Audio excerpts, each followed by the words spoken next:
So to get sustained service delivery, it's important for us to appreciate those three aspects I spoke about: delivery methodology, the governance, and the leadership is functioning properly to guarantee or about to get the reliable service delivery, and that institutions are sound, financially sustainable, and viable again. But beyond that, you need leadership that is able to see the future. That's why you are leading, because you see something that people, others do not see. And you must then gear an institution through infrastructure, through financially planning for the infrastructure and affecting spatial development framework and settlements and bringing people closer, bringing residential, industry, and all these social amenities together. So it's quite important for leadership to be able to deliver on that.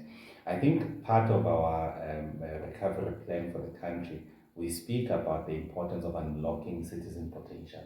So our citizen potential now is trapped by drugs, alcohol, unemployment, inequality, and poverty, which translates to crime directly. So if you don't deal with these things, you won't deal with crime.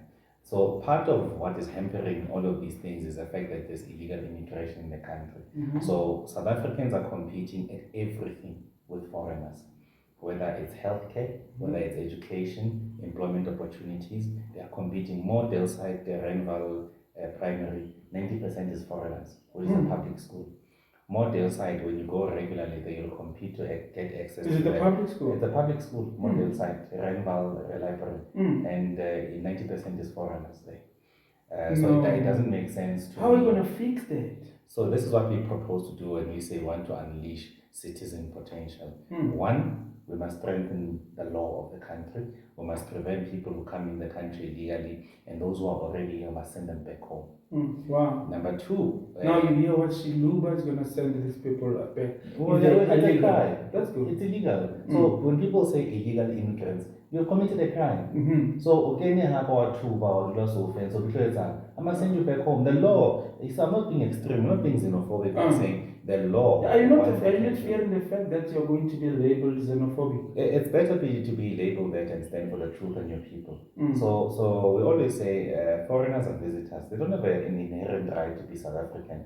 And they are fighting for the inherent right to be South African because of the resources we have and the fact that they don't get the same resources from government back home. That's why they're coming here to compete with the borders. What are you going to do with the borders? We must strengthen the borders. We must increase the military, couple the military with technology as well, and in various units that patrol our borders. So we need to increase military. So let me deal with unlocking citizen potential. It's law and preventing those who are coming into the country competing for the resources of our own people from coming here. That we must deal with. And then those who will remain in the country, and to make the situation even more difficult for illegal immigrants in the country, we must review the school intake policy. That no more than 10% of a public school must have foreigners in our school. Number two, if a child does not have a birth certificate and is a foreigner, they must not access our school, they must go back to their home country. Number three, when you go to a primary healthcare facility, a clinic or hospital, they must pay upfront. So the doctor must not help a foreigner without them paying the cost, not in fact beyond the cost, an amount which is much higher because you're foreign. When I travel, the clinics are full of foreigners. When I travel, enjoy that for free. Absolutely. When I travel across the world, I buy insurance and medical health care upfront.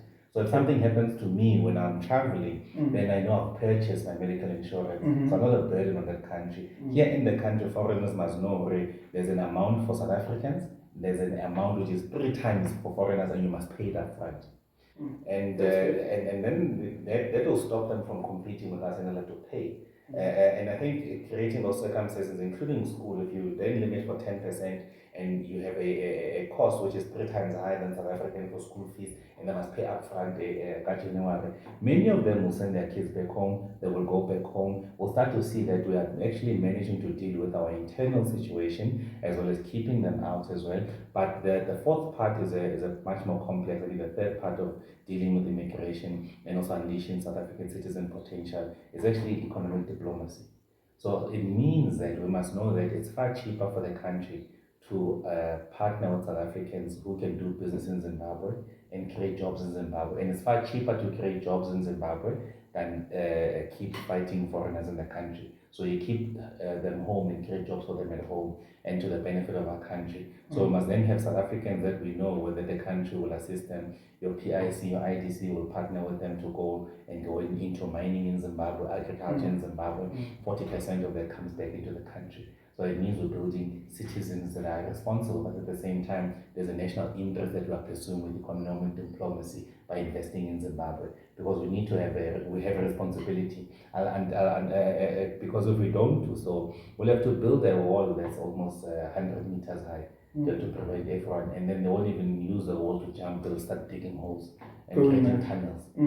But the best and most sustainable way is actually pushing for more of a economic diplomacy as a country. So then we further unleash human potential by getting, if you go to townships, and you know this very well, there's young people littered across the length and breadth of the country. Sitting at the tech shops now.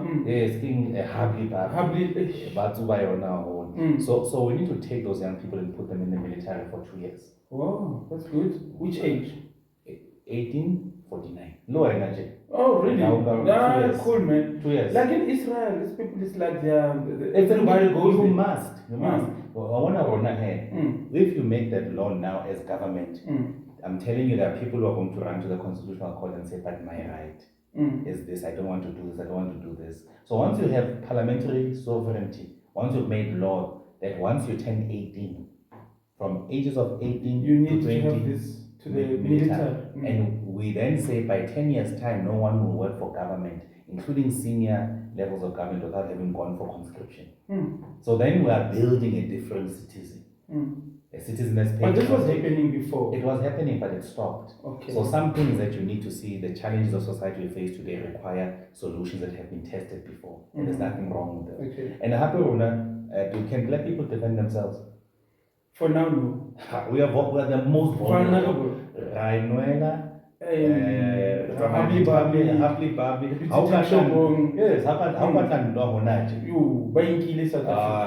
But now you see there are also some terrorists that are starting to throw their eye at South Africa. Not starting to throw, they are in South Africa already. A report was showing us for those who are in this puzzle shop. These puzzle shops are actually funneling their money back into your El Shabaabs in East Africa and all sorts of things that are terrorist cells. So already, they're not throwing their eyes here, they're already here. Mafias are already in the country, whether it's Chinese triads, it's Eastern Europeans that are shooting each other, go Bedford View, fighting for... Like Nigerians that were attacking the police station now in Kimberley, banning the police. My brother, I was in Negili Deep Sluat this past weekend. They were showing me over here as a no-go area, killing Nigerians here, more as Malawians, more as Zimbabweans, more in South Africa. It's a no-go area for South Africans. So we need to deal decisively with this. So that's why we need to take young people to the military, build our military so we can have more. But most importantly, our schools are so vulnerable. They're also targeting our children. So they must feed them poisonous food. They must but kidnap and abduct for sex trafficking and also for body part harvesting. Liver and human trafficking, they also do that. So it means we must also deploy the military out of the base to our schools. We must protect our areas where our young people are by the military. So once we start doing so, in our communities will start becoming safer and safer. Young people who are unemployed are not there, they're in the military. Now you've got military also coming out to defend and protect our schools and defining them as national key points where our young people go to school and all these things. So you start creating safe spaces in communities.